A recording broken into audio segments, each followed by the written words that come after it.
Varlės malda Antoni de Melo. Skyrius malda. Dievo profesija yra atleisti. Katalikai turi paprotį išpažinti savo nuodėmes kunigui ir kaip Dievo gailestingumo ženklą gauti jų atleidimą. Tačiau atgailaujantieji per dažnai tuo ėmė naudotis tarsi garantiją ar liudijimu, apsaugančių juos nuo Dievo bausmės. Kitaip tariant, labiau tikėjo kunigo nuodėmių atleidimu nei Dievo gailestingumu.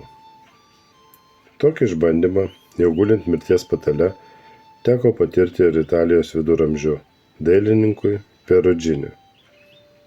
Manydamas, kad eiti išpažinties vien iš baimės, jo kitaip nebus išgelbėtas, yra šventvagystė ir Dievo įžeidimas.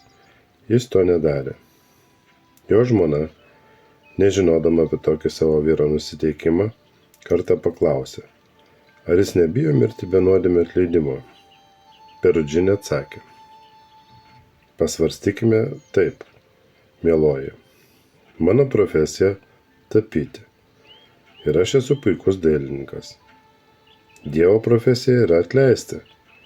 Ir jeigu savo darbą jis dirba taip pat gerai, kaip aš savąjį, tai nematau ne mažiausios priežasties bijoti.